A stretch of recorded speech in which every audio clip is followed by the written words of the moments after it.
دابۃ الارض یعنی قیامت سے پہلے ایک عجیب و غریب جانور کا زمین سے نکلنا اور انسانوں سے باتیں کرنا قیامت کی بڑی نشانیوں میں سے ایک ہے۔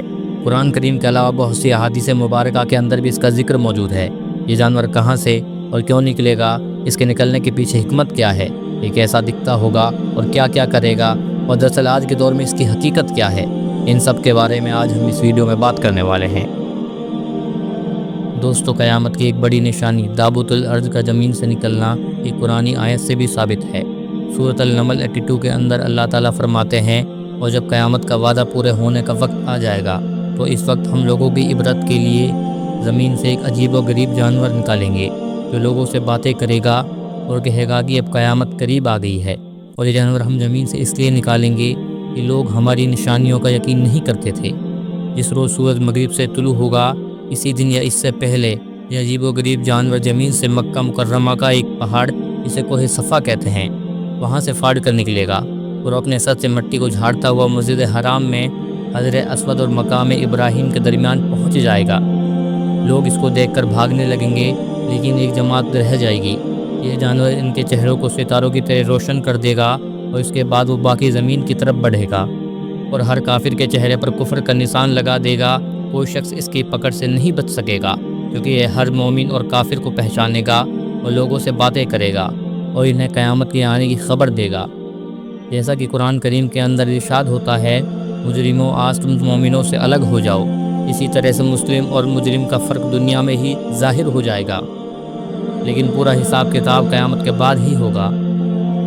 جس طرح اللہ تعالیٰ نے حضرت صالح علیہ السلام کی اونٹنی کو پتھر سے نکالا تھا، بالکل اسی طرح قیامت کے قریب اس جانور کو نکالیں گے۔ اور اس میں حکمت یہ ہے کہ قیامت کا انکار کرنے والے، مذاق اڑانے والوں کی حماقت اور جہالت کا اللہ تعالیٰ دنیا میں ہی ظاہر کر دیں گے کہ جس چیز کو تم نے انبیاء علیہ السلام کے کہنے سے بھی نہیں مانا، آج اسی چیز کو تمہیں ایک جانور کے کہنے سے تو ماننا ہی پڑے گا۔ لیکن افسوس ہے کہ یہ ماننا تمہارے لیے کسی کام کا نہیں، کیونکہ اب توبہ کے دروازے بالکل بند ہو چکے ہیں۔ دوستو، جس جانور کا یہاں پر ذکر ہے، یہ لوگوں کے بگڑ جانے اور دین حق کو چھوڑ دینے کے وقت آخری زمانے کے اندر آئے گا، جب لوگوں نے دین حق کو اپنی مرضی سے بدل لیا ہوگا اور ہر طرف فتنے جنم لے چکے ہوں گے، اور جو نشان یہ جانور لگائے گا، کافر اور مومن کی صاف طور پر پہچان ہو جائے گی۔ یہاں تک کہ مومن کافر سے کہے گا کہ اے کافر میرا حق ادا کر، اور کافر مومن سے کہے گا کہ اے مومن میرا حق ادا کر۔ ایک روایت میں ہے کہ یہ جانور حضرت عیسیٰ علیہ السلام کے زمانے میں ظاہر ہوگا، جب آپ بیت اللہ شریف کا طواف کر رہے ہوں گے۔ دعوت الارض کے ساتھ حضرت موسیٰ علیہ السلام کا عصا اور حضرت سلیمان علیہ السلام کی انگوٹھی ہوگی۔ کافروں کی ناک پر وہ لکڑی سے مہر لگائے گا اور مومنوں کے منہ پر حضرت سلیمان علیہ السلام کی انگوٹھی سے مہر، یہاں تک کہ ایک دسترخوان پر بیٹھے مومن اور کافر سب ظاہر ہو جائیں گے۔ اس جانور کی جسامت کے بارے میں کہ آخر یہ جانور دیکھنے میں کیسا ہوگا، اس کے بارے میں روایت موجود ہے۔ حضرت ابن عباس رضی اللہ عنہ فرماتے ہیں کہ اس جانور کے 4 پیر ہوں گے، صفا کے پہاڑوں سے نکلے گا، یہ بہت تیزی سے سفر کرے گا جیسا کہ ایک تیز رفتار گھوڑا، لیکن 3 دن کے اندر اس کے جسم کا تیسرا حصہ بھی نہیں نکلے گا۔ جب حضرت عبداللہ بن عمر سے اس کے متعلق پوچھا گیا تو فرمانے لگے کہ جدہ کے اندر ایک چٹان ہے، یہ جانور اس کے نیچے سے نکلے گا، میں اگر وہاں موجود ہوتا تو تمہیں وہ چٹان دکھا دیتا۔ یہ سیدھا مشرق کی طرف جائے گا اور اس قدر شور سے جائے گا کہ ہر طرف اس کی آواز پہنچ جائے گی۔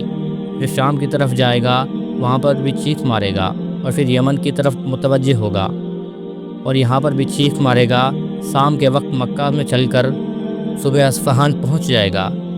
لوگوں نے پوچھا کہ پھر کیا ہوگا؟ آپ نے فرمایا کہ مجھے معلوم نہیں۔